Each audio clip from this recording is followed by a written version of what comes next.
अस्सलाम वालेकुम students. Today our next topic is about mould. Mould का सबसे पहले हम इंट्रोडक्शन पढ़ लेते हैं। मोल्ड जो है ये फंगस की ही एक टाइप है, but the only difference is that कि ये मल्टी सेलुलर है।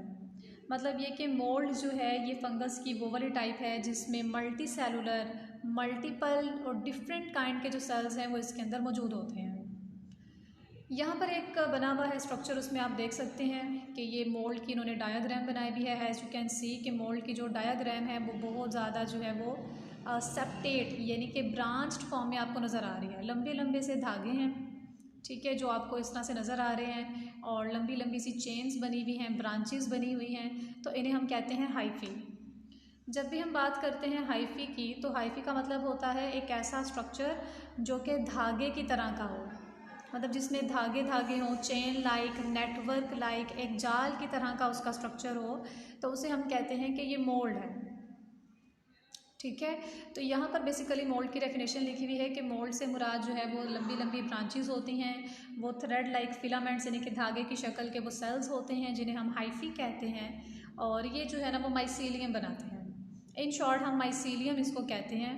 जब भी आप फंगस के अंदर माइसीलियम की बात करते हैं तो माइसीलियम से मुराद होते हैं वो लंबे लंबे धागे, फिलामेंट लाइक स्ट्रक्चर जो कि हाइफीज के ऊपर कंसिस्टेड होते हैं, और ये इसको न्यूट्रिशनल पावर दे रहे होते हैं, इसको जो है ना इसके तमाम न्यूट्रेंट्स प्रोवाइड करते हैं, इसका सरफेस एरिया जो है ना वो ठीक करते हैं। या फिर ये टैंगल मैस होता है, जैसे कि आप देख सकते हैं कि ऐसे अजीब सा मैस नज़र आ रहा है जिसपे उलझने सी बनी हुई हैं। और दूसरा ये कि ये एग्रीगेशन की फॉर्म में यानी कि गुच्छे की शक्ल में भी आपको नज़र आ सकता है। तो बेसिकली जो हाइफी होती है ना वो अलग अलग शेप्स की फॉर्म में होती है। हाइफी क्या है? हाइफी सिंपल मोल्ड की जो है वो शेप है जिसमें आपको धागे की तरह के सेल्स नज़र आ रहे होते हैं। ये फिलामेंट लाइक सिंपल सेल्स होते हैं और उन्हें हम भी कहते हैं कि ये हाइफी है। हाइफी जो है वो आपको सिंपल माइसीलियम फॉर्म में भी नज़र आ सकती है, टैंगल मैस फॉर्म में नज़र आ सकती है, या फिर एग्रीगेशन फॉर्म में भी नज़र आ सकती है। माइसीलियम क्या है? यही जो लंबी लंबी चेन्स होती हैं। टैंगल मैस क्या है कि सिंपल जो है ना ये इस तरह के इसके जो है ना वो गुच्छा सा बना हुआ है जिसमें उलझने सी हैं, और एग्रीगेशन जो है ना वो हम क्लम्प्स को ही कहते हैं, गुच्छे को ही कहते हैं कि इस तरह ग्रुप्स बने हुए हैं। अब हम जो है ना वो हाइफी के टाइप्स पे आ जाते हैं। हाइफी की इन जनरल जो है वो ये दो टाइप्स हैं, एक होती है सेप्टेट हाइफी और एक होती है नॉन सेप्टेट हाइफी। इसके अलावा एक थर्ड स्टेज भी होती है, तो वो बेसिकली डाइमॉर्फिक है जो कि इसमें कन्वर्जन करती है। तो सबसे पहले हम पढ़ लेते हैं नॉन सेप्टेट के बारे में। देखिए इसके नेम के अंदर ही है नॉन सेप्टेट। पहली बात ये कि सेप्टेट क्या होता है? एक लफ्ज़ है सेप्टा, सेप्टा से ये लफ्ज़ निकाला हुआ है सेप्टेट। इसका मतलब है कि वो सेल्स जो कि फर्दर डिवाइड नहीं हो सकते उन्हें हम सिंपल कहते हैं कि ये सेप्टा है। जैसे कि आप इस डायाग्राम के अंदर देखें तो आपको कोई भी लाइन नज़र नहीं आ रही। इस वाले के अंदर आप देखें तो ये दूसरी तरफ सेप्टेट है, इसके अंदर आपको सेक्शंस बने हुए नज़र आ रहे हैं, छोटे छोटे बीच में सुराख, पोर्स बने हुए नज़र आ रहे हैं, और उन्हें वो कह रहे हैं कि ये सेप्टम है यानी कि सेप्टा है। तो असल में सेप्टा से मुराद वो वाले सेल्स होते हैं जो कि बीच में बॉर्डर लाइन बना रहे होते हैं और सेल्स को जो है वो डिवाइड कर रहे होते हैं। तो ये जो नॉन सेप्टेट हाइफी होती है इसमें कोई भी सेप्टा वाले सेल्स इस तरह के नहीं होते, इसीलिए इसका दूसरा नाम जो है वो कोइनोसिटिक हाइफी रखा गया है। तो सिंपल जो है इसके अंदर आप देख सकते हैं कि इस डायग्राम के अंदर आपको सेल वॉल जो है वो नज़र आ रही है। ठीक है, ये जो बाहर इसकी मेम्ब्रेन लगी हुई है, उसके बाद ये जो अंदर आपको डॉट डॉट लगे नज़र आ रहे हैं, ये इसके न्यूक्लियाई यानी कि न्यूक्लियस हैं, यही आगे से फर्दर डिवीजन का काम करते हैं। और दूसरा इसकी शेप बहुत सिंपल है, इसके अंदर आपको कोई भी वॉल लगी हुई, कोई डिफ्रेंसीशन, कोई सेप्टा जो है वो नज़र में नहीं आ रहा।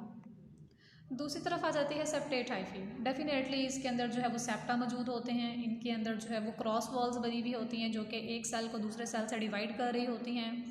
इसके अलावा जो इनके पोर्स होते हैं वो सिंगल भी हो सकता है और मल्टीपल भी।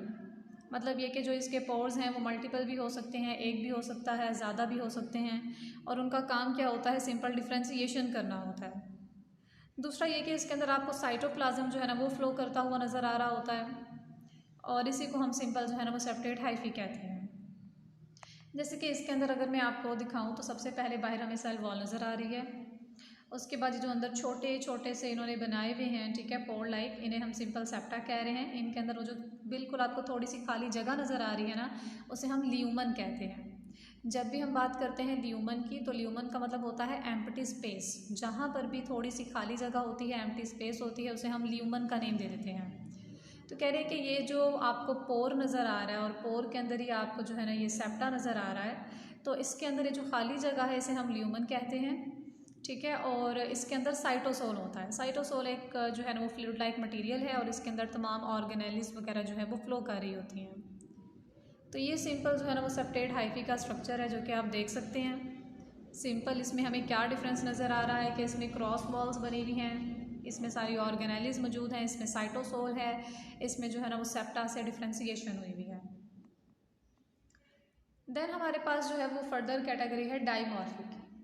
देखें, डाई का मतलब होता है टू और मॉर्फिक जो है ना वो इन बिटवीन होता है। मतलब ये कि ये चीज़ अपने आप को स्विच कर सकती है, सेप्टेट से अपने आप को नॉन सेप्टेट बना सकती है और नॉन सेप्टेट से अपने आप को सेप्टेट बना सकती है। हमने दो टाइप्स पढ़ ली, सेप्टेट और नॉन सेप्टेट। तो जो इनका दरमियान वाला स्टेज होता है उसे हम कहते हैं डाईमॉर्फिक स्टेज। अब डाईमॉर्फिक स्टेज जो है वो एनिमल्स में कुछ अलग तरह से काम करता है और जब हम बात करते हैं प्लांट्स की तब ये जो है वो अलग तरह से काम करता है। कैसे? एनिमल्स के अंदर सिंपल ये होता है कि हमें पता है जो फंगस है उसकी एक बहुत बड़ी कैटेगरी जो है बहुत डेंजरस है, बहुत हार्मफुल है और ये बहुत सारी डिजीज़ काज करती है, ठीक है। बहुत सारी ऐसी डिजीज़ हैं जो ह्यूमंस के अंदर और एनिमल्स के अंदर फैली हुई हैं और वो यही है कि क्योंकि वो पैथोजेनिक होते हैं और इन्फेक्शन और वायरस फैलाने के उनके अंदर जो चांसेस हैं वो ज़्यादा होते हैं। डाईमॉर्फिक स्टेज में एनिमल्स में क्या होता है कि सिंपल जो यीस्ट होती है, यीस्ट फॉर्म, वो अपने आप को कन्वर्ट कर लेती है मोल्ड या फिर माइसीलियम फॉर्म में। मतलब ये कि अपने एक्सटर्नल इन्वायरमेंट के मुताबिक, अपने न्यूट्रिशनल रिक्वायरमेंट्स के मुताबिक ये जो फेज़ होता है ये स्विच हो जाता है। हमने पिछले वाले टॉपिक में यीस्ट पढ़ लिया था और अभी आज वाला हमारा टॉपिक जो है वो मोल्ड है। तो इन दोनों के दरमियान में जो स्विचिंग होती है, जो चेंजिंग होती है, ये जो अपने आप को कन्वर्ट कर रहे होते हैं उसे हम डाईमॉर्फिक कहते हैं। तो जो एनिमल्स होते हैं उसके अंदर सिंपल क्या होता है, यीस्ट फॉर्म होती है। तो ये अपने इन्वायरमेंट के मुताबिक देखते हैं कि हमारे जो है वो न्यूट्रेंट्स कितने हैं, हमारी कार्बन डाइऑक्साइड इन्वायरमेंट में कितनी मौजूद है, ऑक्सीडेशन रिडक्शन कितनी हो सकती है, टेम्परेचर कितना है, और इन तमाम चीज़ों को देखते हुए अपनी न्यूट्रिशनल रिक्वायरमेंट के मुताबिक ये अपनी यीस्ट फॉर्म को कन्वर्ट कर लेते हैं माइसीलियम फॉर्म में, ठीक है। तो इसलिए इसे कहते हैं डाईमॉर्फिक हाइफी, क्योंकि ये इन्वायरमेंट के ऊपर एक्सटर्नल रिक्वायरमेंट जो है ना वहाँ पर डिपेंड करती होती है। और इसी का दूसरा नाम जो है वो वाई एम शिफ्ट है। Y means yeast and M means mycelium, क्योंकि ये वाई से एम यानी कि यीस्ट से माइसीलियल फॉर्म के अंदर आ रही होती है। देन हमारे पास जो है वो डाईमॉर्फिक हाइफी इन एनिमल्स है, ये प्लांट्स है, ये एग्जैक्टली उल्ट है एनिमल्स वाले का। एनिमल्स में क्या हुआ, यीस्ट से माइसीलियम बना है, इसमें क्या होगा, माइसीलियम से यीस्ट बन जाएगा। हमें पता है कि जो प्लांट्स होते हैं उनकी माइसीलियल फॉर्म होती है, मतलब ये कि रूट्स लाइक इस तरह गुच्छे लाइक जो है ना एग्रीगेट्स की फॉर्म में ये होते हैं। तो ये अपने एक्सटर्नल इन्वायरमेंट के मुताबिक देखते हुए इसे कन्वर्ट कर लेते हैं यीस्ट वाली फॉर्म में। उसके बाद आ जाती है सेल वॉल। यहाँ तक ये हमने जो है ना हाइफी और उसके टाइप्स भी पढ़ ली और अब जो है ना सिंपल जो मोल्ड होता है उसकी सेल वॉल की बात हुई हुई है।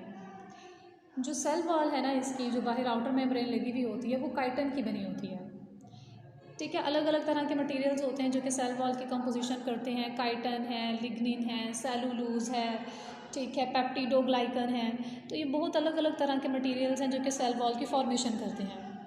तो जो हम बात करते हैं ना मोल्ड की, तो मोल्ड के अंदर काइटन मौजूद होता है। काइटन जो है ना वो थोड़ा ज़्यादा सख्त होता है। अगर हम बात करें सेलुलोज या लिग्निन या किसी भी दूसरे मटेरियल की, तो उसके मुकाबले में काइटन जो है वो थोड़ा ज़्यादा हार्ड होता है, उसके अंदर जो रेजिस्टेंस है वो थोड़ी ज़्यादा होती है और वो इसीलिए क्योंकि इसकी प्रोटेक्शन करनी होती है इसकी शेप के accordingly. So that's all about for today. बाकी जो है ना वो हम नेक्स्ट लेक्चर के अंदर डिस्कस करेंगे। ओके जी, अल्लाह हाफिज़।